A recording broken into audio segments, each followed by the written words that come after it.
Subscribe to our YouTube channel for in-depth interviews of India Inc. and press the bell icon so that you do not miss our updates.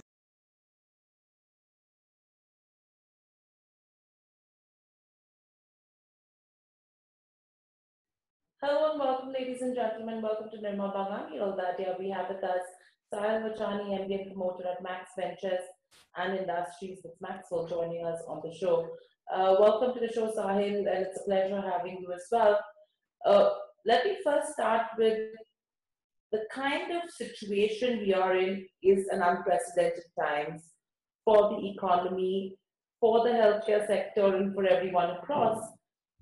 Now, if you have to look at real estate as a sector, uh, what's the sense that you pick up? Thank you, Hiral. It's a pleasure being here and nice chatting to you. You're right. It's extremely unprecedented times. I think the industry or maybe economies at large have not experienced or witnessed something like this in a long time. Particularly for the real estate sector, we are very optimistic. Uh, Focused in the NCR region, we believe the population of 20, 25 million people will consume real estate moving forward in various asset classes.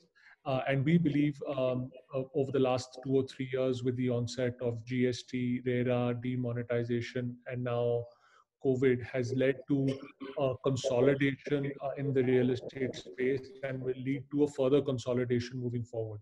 So we are very optimistic that groups like ours, which come in with a financial muscle, credibility, trust, and ability to deliver and execute, and more so consumer trust, are going to perform quite well. Right. So overall, right now, how much of the business in terms of real estate has been impacted on the back of COVID? Because we did see the lockdown which started in the last 10 days of March, went on almost, let's say, April, May. Slowly, steadily, we've started, unlocking of businesses that has come up.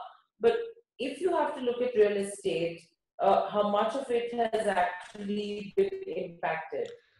In our real estate business, we've been very fortunate to not have had a significant impact. Our flagship development, Max Towers, was about 65% leased. We've been able to collect 98% of rental income through the lockdown period.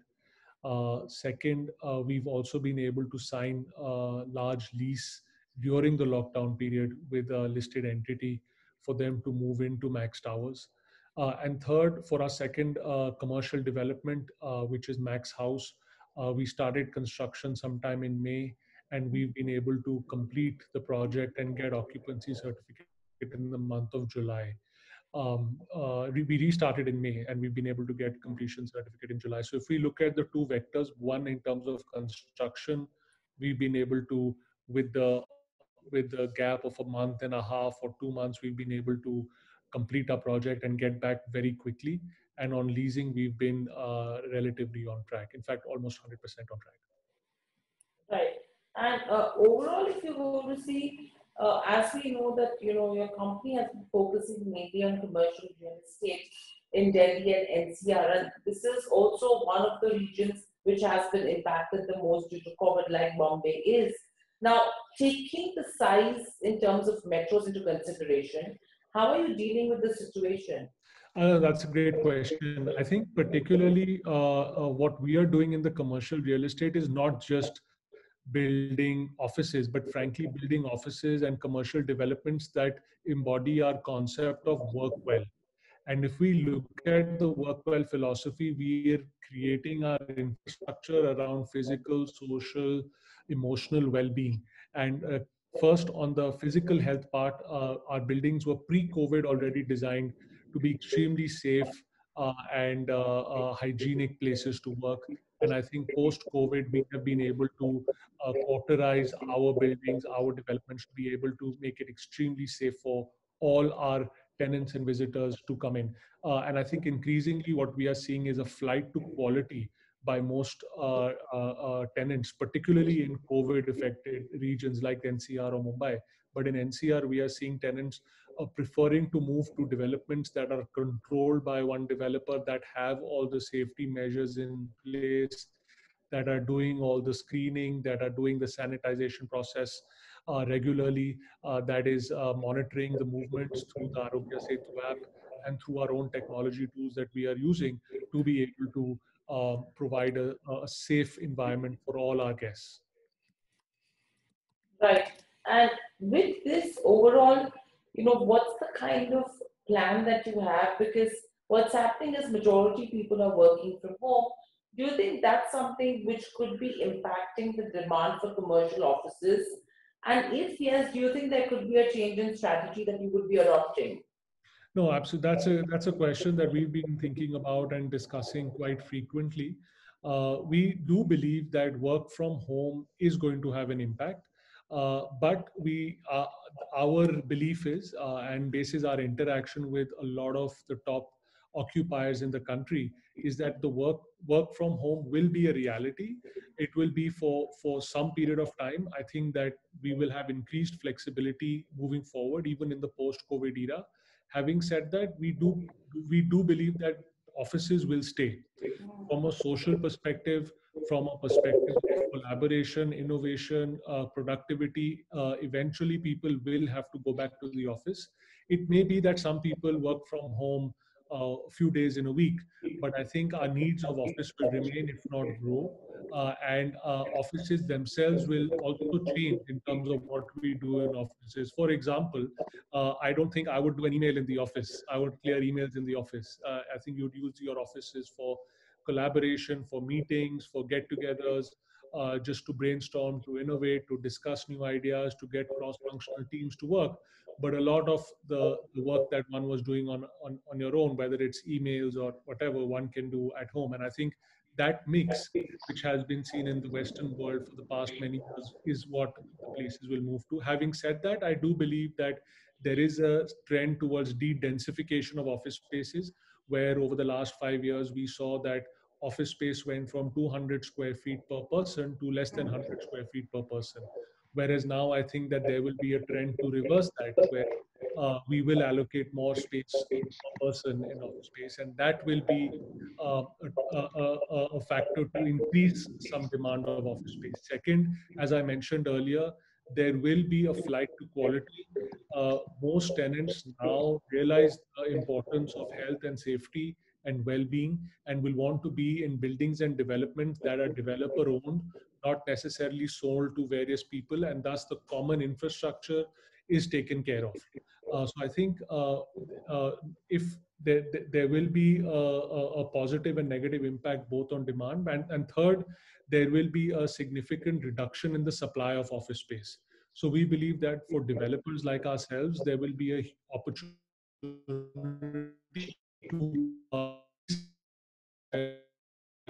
given the supply demand economics, and given the tendency of what we are looking to, of what tenants are looking for and what we are providing.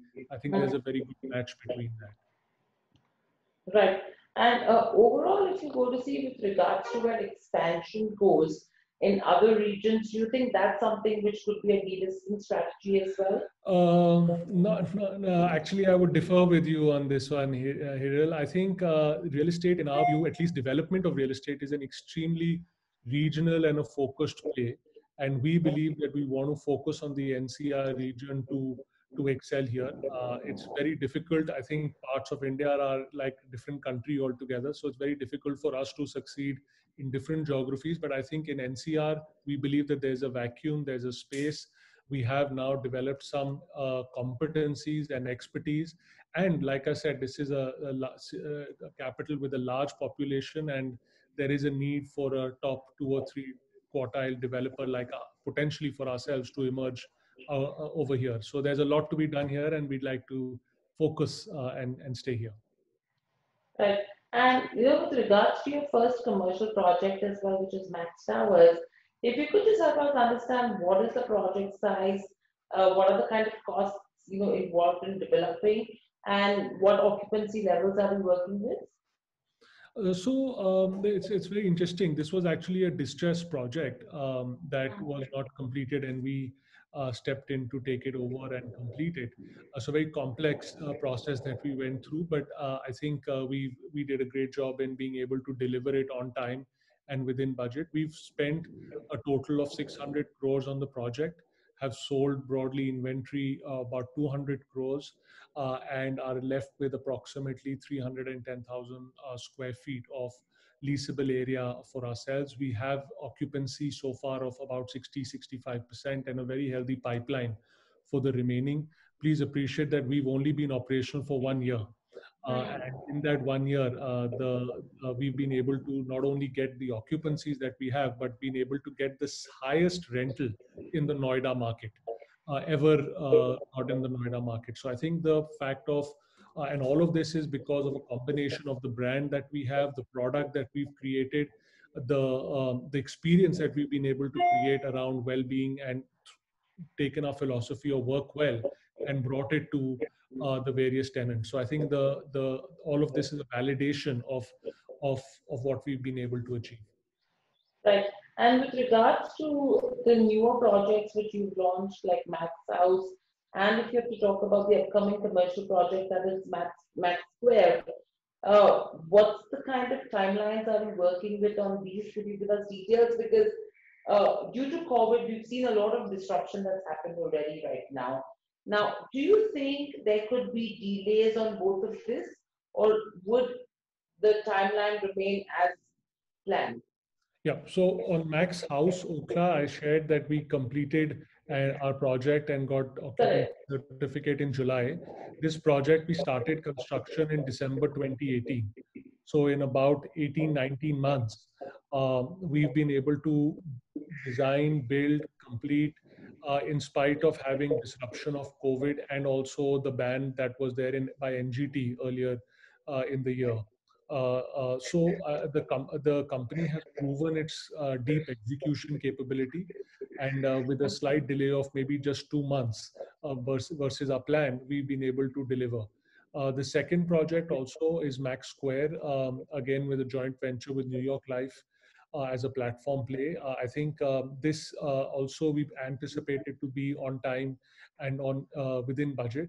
Primarily, we have through our foundation, which is the Max India Foundation, and during the COVID period, taken some extraordinary steps to support the workers, the laborers, and thus, out of all the developers, we were one of the few that had 100% retention of our labor staff to stay on the site and was there to complete our jobs as soon as lockdown got over. And I think that is testament to the values that the Max Group has consistently followed, not just in the real estate space now, but in the past in our healthcare and life insurance business as well. Right. So, as you just mentioned about with regards to the partnership basis model that you have maintained with regards to Max Square, is that something that you would continue on other projects as well with the idea of being capital light? Absolutely. The idea is for us to be able to partner with institutional capital and to scale. We believe that there is a potential for us to do about 1 million square feet a year, build up a scale of 5 to 6 million square feet of office space in the coming few years for all the reasons that I mentioned, which is reducing supply, the type of demand, the flight to quality, and our concept of work well, which is in line with what customers are requiring today. And second, our philosophy is to remain extremely conservative financially and thus partner with institutional capital to be extremely lean on debt. We are currently net debt zero. And bring in institutional capital to grow that helps us scale without putting pressure on our balance sheet, and also creates opportunities for development fee or development income for the listed company. But as you mentioned with regards to where, it's a distress project, what's the rationale that you have behind taking over the distress projects? I mean, is there from the cost perspective or, what's the strategy on that front? Yeah, I think primarily if you look at over the last 5 to 7 years, or maybe 10 years, there's been a huge escalation of pricing of land prices that had happened traditionally in our micro markets. We believe that there is opportunity for correction in that, and thus a lot of the distressed projects are now becoming available through the insolvency and bankruptcy code. I think this has been a landmark regulation by the government, and this has Correct. really helped developers and companies and brands like ours to partner with institutional capital to resolve a lot of these challenges that remain. And that was not the case before the IBC, because it was so opaque and so transparent, you didn't know what you were getting into. But now with the framework of IBC, it makes it much more institutional, and it attracts the interest of players like ourselves together with our institutional capital partners. Right. And what's the sense that you have in terms of where rental incomes from the current projects which are ongoing are concerned? Do you think you will still be able to garner that kind of rent that you already got in your first project? Or do you think there could be some bit of a downtake taking the current market situation into consideration? We are confident of holding on to our rental levels pre-COVID, and this has been validated by the leases that we've signed even during the COVID period, and also driven by, frankly, the quality of our development, the focus on health and safety, the focus on consumer experience, and like I said, the fantastic locations that our projects are in, and the value for money proposition that we do. So I believe that we at the Max Group can continue to command a premium to the local micro markets that we operate in for all our developments. We are Mhm. seeing both demand coming back and also pricing staying stable. Right. And with this, Sahil, you have two more supporting verticals for this business, which is Max Asset Services and Max Investments. And you have two private equity investments currently in Max Investments arm.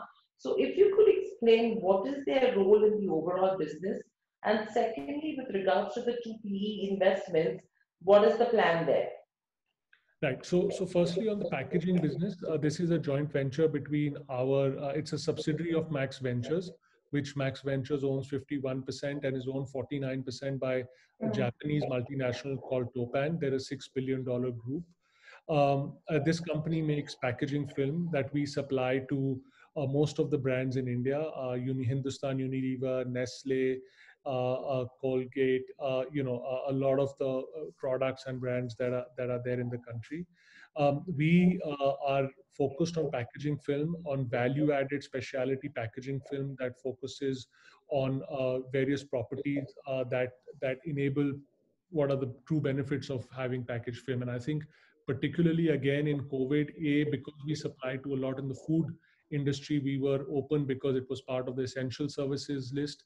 And secondly, given the whole drive towards health and hygiene and safety, there is an increased demand of packaging film, whether it's for food or for various other FMCG applications.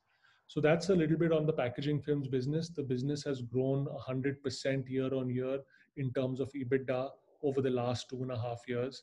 And on the investments vertical, we have two investments.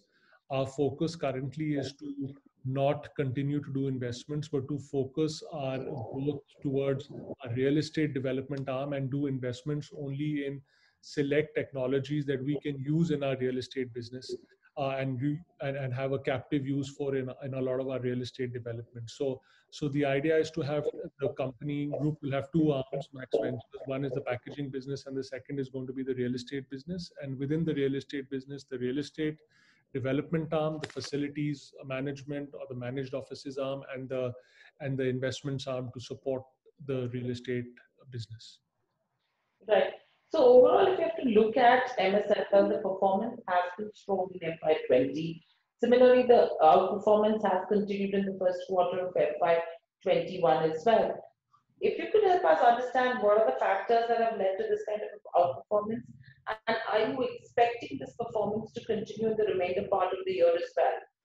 Right. So first, I think there has been over the last, I think 2 years ago, there was an unnatural depression of pricing because of a huge amount of capacity that got added at the same time, and that has corrected and naturalized, if I may say, right now. Second, there's been an increased demand for our value-added products. We are one of the few people that has developed recyclable packaging film that is exactly the need of the hour and in line with our national objectives of reducing plastic waste and supporting the environment. Third, there has been an increase in demand for packaging film given health, safety, and a lot of these requirements. And fourth, I think a lot of the consumption, particularly for products, has increased. And fifth, we have increased the applications that we use our products for, again driven by a value-added strategy. So, combination of all of this, we believe, will make our performance sustainable in the foreseeable future, and hopefully can see substantial growth in the coming years as well. We are currently just doing about 45-48% of our production as specialty, whereas our aspiration is to increase this to a much higher number in the years to come. So we believe that there is a substantial upside that's available for the company. Right. So, but what is the production capacity right now? And we understand that 40-45% is the kind of utilization you're working at. How long will it take what's your target? By when do you see the company reaching almost 100% capacity utilization? So sorry, we are at about 70,000 tons, but our capacity utilization is more. It's more than 92-93%. I was referring to the percentage of value-added film. So specialty is about 45%, but we are at 90-95% capacity. I think our intent in the future is going to be to drive towards more and more specialty films, and increase value add through metallization and through other value added processes that we can do. So that's the intent moving forward. Right. So overall, right now, do you think there will be a requirement of any capex to increase capacity in terms of where the packaging business is concerned? Very limited capex. It's not going to be to the tune of what we had done to increase our capacity in terms of the quantity of tons, but more in terms of capex in terms of capacity addition of increasing our value addition capabilities. This is more limited capex, and given the outperformance of the company, we've been able to pare down our debt, and we will continue to do that. So there will be substantial headroom for the company in the coming years to be able to grow organically through the value-added strategy, which is a limited capex strategy plan. Right. So overall, if you have to look at the revenue mix between real estate as well as the packaging business, where it stands right now, how do you see that changing in the next 5 years? I think if you look at revenue may not be the only way to look at it, but if you look at it, our packaging business is about 1,000+ crores of revenue today, whereas our real estate business is just about got started. But the idea is that the packaging business to continue to grow organically as we do every year, but the real estate business over a period of the next 3 to 5 years to become a substantial part of our overall value creation strategy, if not the driver for our value creation in Max Ventures, driven by the platform partnership approach, driven by the scale, driven by the possibility of substantial annuity rental income that the company can earn in addition to the development management fees and the potential of other asset classes that the Max Group can look at. Please appreciate that we have a very strong brand in the NCR that stands for trust. And with establishing a foothold that we have in the commercial space, the opportunities for us both in commercial and other asset classes opens up in times to come. Right. So then what kind of commercial real estate portfolio size are you targeting over the next 3 to 5 years? So we are aspiring for a 5 million square feet footprint over the next few years, and we're very confident of being able to get there. Right. And very lastly, I wanted to check with you as to with regards to where the trading partner Topan is concerned, what's the role that they play in the business? Sure. So Topan is a consumer of BOPP films, and some of our specialty films have started being delivered to them for the global locations. So they are currently helping us in taking our products and marketing them globally to their global supply chain, and they're a consumer of packaging films. So the partnership is very natural, and extremely synergistic. Oh, all right.